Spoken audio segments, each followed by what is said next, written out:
Olá, sejam todos muito bem-vindos e bem-vindas ao podcast Vozes Negras. Aqui vamos falar sobre a saúde da população negra, promovendo a educação permanente e fortalecendo diálogos essenciais entre a academia e a comunidade. Este podcast é uma iniciativa do Programa de Pós-Graduação Ensino na Saúde, vinculado à URGS e à Faculdade de Medicina, e tem como objetivo unir saberes, construir pontes e transformar realidades. Através de discussões acessíveis e críticas, abordamos temas que impactam diretamente a saúde coletiva e os direitos da população negra no Brasil. Você, então, ouvinte, é parte fundamental dessa conversa. Queremos construir este espaço com você, refletindo sobre desafios e propondo soluções para promover equidade, justiça social, saúde integral para todos, todas e todes. E hoje eu tenho o prazer de receber, então, o professor de História, professor doutor em História, José Rivair Macedo. Então, professor Rivair, professor de História, eu não poderia falar da saúde da população negra, do racismo institucional, né, de todas as formas de racismo, sem antes contextualizar um pouco da história. Claro que para o senhor, e para fazer toda essa contextualização, o espaço é pouco, é curto, e ainda mais com a sua sabedoria, né? Então, eu gostaria só que o senhor desse uma breve explicação de como começou essa função do racismo, e eu vou deixar o senhor se apresentar, então, o senhor fica bem tranquilo e à vontade. Perfeito. Obrigado, boa tarde. É um prazer estar aqui com você. Eu sou professor do Departamento de História da Universidade Federal do Rio Grande do Sul há 30 anos, 15 dos quais tenho me dedicado ao estudo da história da África, dos africanos, do continente e da diáspora. Eu leciono a disciplina de História da África e Afro-Brasileiros no curso de História. E tratar do tema da escravidão associando ao racismo realmente é um ponto de partida essencial, porque eu diria para você que a escravidão aconteceu na história da humanidade em diferentes continentes, em diferentes momentos. Quer dizer, a escravidão é uma instituição social muito difundida na história da humanidade. Mas, a partir de um certo momento, especificamente a partir do século XV, coincide com o início da Era Moderna na Europa, a escravidão tendeu gradualmente a estar associada com a África e com as populações africanas negras. Então, nós podemos distinguir a escravidão enquanto instituição da chamada escravidão moderna. E nesta escravidão moderna, que, portanto, coincide com o modo de produção capitalista, coincide com formas de exploração de fundo capitalista que nós chamamos colonialismo, o racismo foi uma forma muito importante. Mais especificamente, para entender o que nos toca diretamente, que é o racismo no Brasil, ele estará associado, na sua origem, aos processos de escravização e tráfico de populações africanas negras através do Oceano Atlântico. Esse processo tem início, no caso do Brasil, desde o século XVI, desde a segunda metade do século XVI, e se prolonga enquanto tráfico internacional até a metade do século XIX, 1850, né, que é a data de abolição legal do tráfico internacional, isto é, da circulação de navios negreiros do continente africano para o Brasil. Mas o sistema da escravidão continuou legalmente instituído até 1888. Significa que toda a formação da história brasileira, lida numa perspectiva negra, coincide com uma estrutura de dominação baseada no direito pretendido pelos europeus e sustentado por ideologias de escravizar. E corresponde, ao mesmo tempo, pela luta, pela reexistência de populações escravizadas, tornadas cativas, que ainda assim continuaram sendo pessoas. De qualquer maneira, é essa desigualdade fundante que explica a origem do racismo contemporâneo, porque é no momento em que a escravidão deixa de existir como sistema de exploração direta e que passa a haver a pressuposição de uma liberdade de todas as pessoas, que meios indiretos de racismo produzirão desigualdades que explicam a situação de marginalidade, de abandono, de dominação que subsistente durante décadas ao longo da nossa história republicana. Porém, essa história fundante da escravidão e do racismo em nosso país trouxe para cá, durante o período do tráfico legal, pelo menos 5 milhões e 800 pessoas. Para as Américas, tráfico transatlântico de escravos trouxe à força cerca de 12 milhões de pessoas para todos os países das Américas. E quase metade dessa população veio para o Brasil, para os portos de Recife, Salvador e principalmente para o Porto do Rio de Janeiro, que foi o maior porto de desembarque de escravizados de todo o continente, talvez do mundo.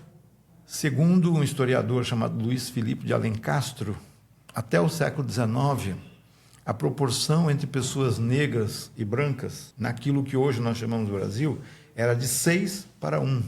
Então, significa que a porcentagem absolutamente majoritária numérica da população era ou africana ou afrodescendente. E do século XIX para cá, integrando esses processos de discriminação racial, nós assistimos projetos institucionalizados visando um branqueamento da sociedade por imigração preferencialmente europeia ou por outros meios. Então, isso tudo já é parte da história do racismo enquanto sistema de dominação no Brasil. E é importante compreender para nos posicionarmos em relação aos mecanismos muito recentes criados para combater essa desigualdade fundante e essa desigualdade estrutural existente entre nós. Incrível ouvir. Professor, olha, eu sempre assisto às suas palestras. Eu ouvi a sua palestra a primeira vez no curso da População da Saúde da População Negra do município aqui de Porto Alegre. E venho lhe acompanhando também em alguns episódios pela internet. E os 2 últimos que eu vi foi pela Santa Casa. E cada vez que eu escuto o senhor, meu Deus do céu, eu fico encantada e também fico, nossa, como a gente tem que estudar. Sim. Como a gente tem que se informar. Conhecimento é poder, né? E Sempre. Um poder que é duramente disputado. E eu acredito que nos últimos anos, nas últimas décadas, uma mudança real começou a acontecer no momento em que esse poder de definição que sempre esteve sob controle da população branca brasileira, passou a ser disputada.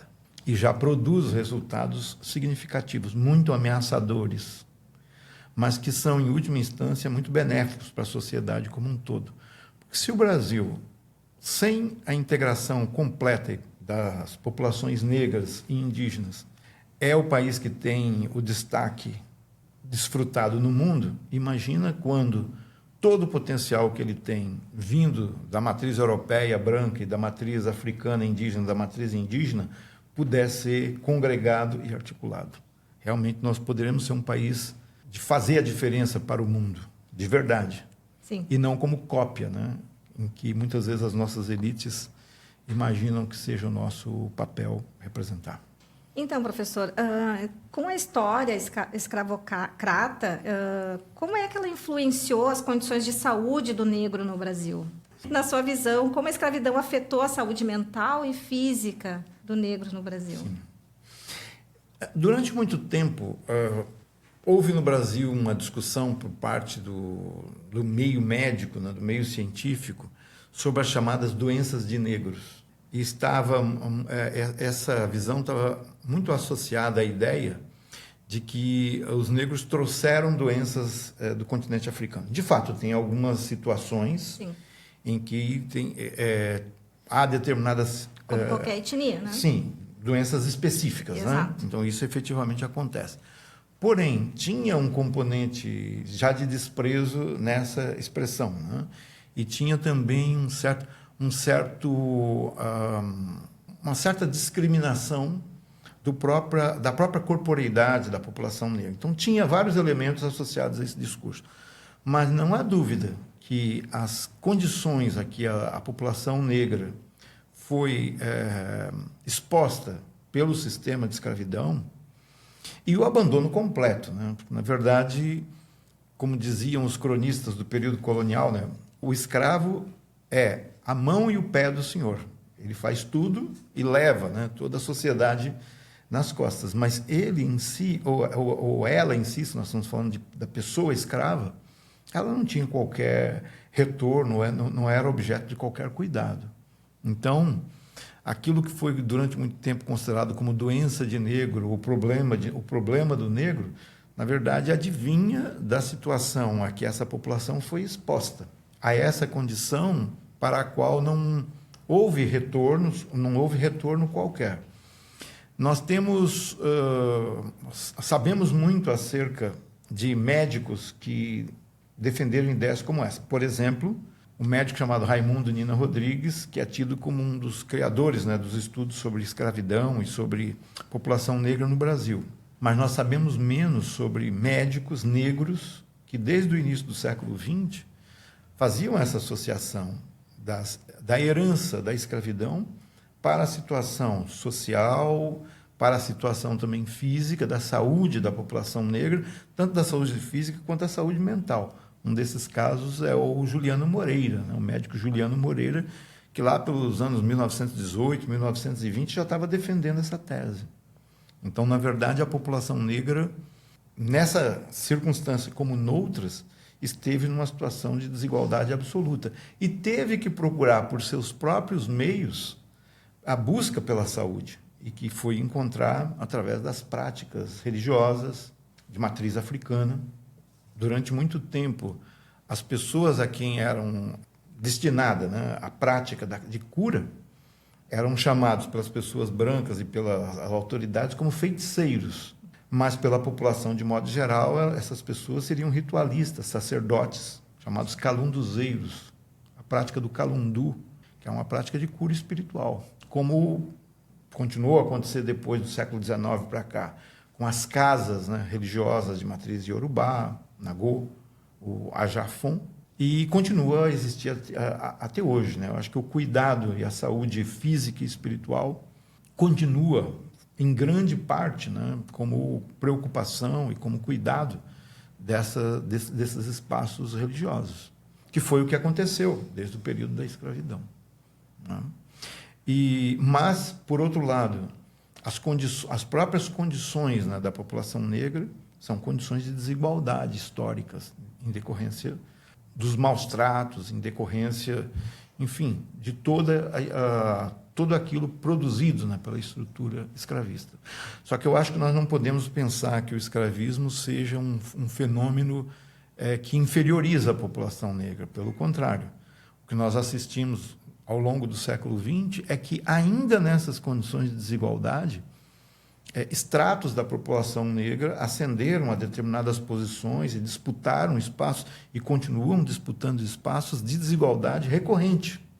Então, o racismo tem uma parcela de herança da escravidão no Brasil e tem uma parcela que não é uma herança do passado, ela é alimentada no presente. E isso é interessante salientar, porque senão fica parecendo que haveria limites para a ascensão ou para a inserção da população negra devido a esse acúmulo de dívida histórica. A dívida existe, mas ainda nessa situação com a dívida histórica, essa população tem plena condição de ascender ou de realizar as atividades que desejar, desde que ela receba minimamente agora, já que nós não temos mais a escravidão oficial, pelo menos, coisa que nem sempre acontece. E é preciso haver tanta luta e tanta demanda como efetivamente vem acontecendo. E que bom que agora as pessoas estão fazendo essas reflexões, né? Não somente no novembro, né? Que é oficialmente comemorado, mas que a gente está tendo espaço para ter essas discussões e fazer com que a população negra melhore.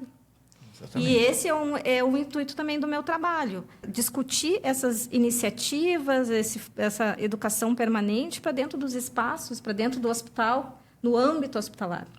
Eu, por exemplo, trabalho num hospital 100% SUS, num hospital de periferia, que em nenhum momento foi falado sobre vamos fazer um espaço, abrir uma reflexão, falar sobre a saúde da população negra. Em nenhum momento foi cogitado. Então, a gente está lutando para a gente ganhar o nosso espaço mesmo, né, professor? E esse é o intuito do meu trabalho. Exato. Eu acho que o passo a ser dado vai acontecer no momento em que componentes da sociedade brasileira que não se sentem negros ou negras entendam que não existe um problema negro no Brasil. Existe um problema social. E esse problema social afeta de diferentes maneiras populações negras, indígenas e brancas também. E que a resolução desses problemas sociais trará benefícios para todos e todas, e não apenas para as populações negras. Isso não é concessão, em primeiro lugar, e, em segundo lugar, melhorar a situação social, a situação da saúde da população negra, é bom para todos e todas, porque melhorará a sociedade. Né? Terá reflexo para a sociedade como Exatamente. um todo. Então, significa que iniciativas institucionais que você reclama de não estarem acontecendo, por exemplo, onde você atua, são fundamentais. Porque enquanto elas não acontecerem, parece que a resolução dos problemas dependerá do voluntarismo de pessoas que se sintam afeitas a uma causa, como se fosse uma causa. E aí fica fácil, inclusive, imputar a essas causas o rótulo de identitarismo e tudo, como se não houvesse muitas outras coisas, né? Que a gente podia chamar de identitárias também, entende? Eu acho que era isso, professor. Eu quero lhe agradecer pela oportunidade, pela sua fala, pela contribuição, e que espero que em outros momentos a gente possa fazer um maior e melhor debate, um maior tempo, né? E muito obrigada. Boa sorte para o seu trabalho, boa continuação para você e para vocês todos. Até. Muito obrigada. Até. Estamos chegando ao fim de mais um episódio do podcast Vozes Negras, onde construímos juntos reflexões e diálogos fundamentais para a saúde da população negra, promovendo a educação permanente e ampliando a voz da saúde coletiva. Quero agradecer imensamente aos nossos convidados e convidadas que compartilharam seus conhecimentos, experiências e inspirações. Sua contribuição fortalece este espaço de aprendizado e transformação. E, é claro, o nosso agradecimento em especial a você que nos escuta e participa dessa jornada. Sua presença é essencial para ampliarmos este movimento em direção a uma sociedade mais equitativa e consciente. Quero agradecer também a minha professora Violeta Aguiar, no qual me apoiou em toda a trajetória, o PPG Ensino na Saúde, vinculado à URGS, e ao Adjuntos, a equipe no qual está fazendo a gravação deste podcast, que eu tenho certeza que será muito especial. Muito obrigada, uma boa tarde, uma boa noite a todas, todos e todes.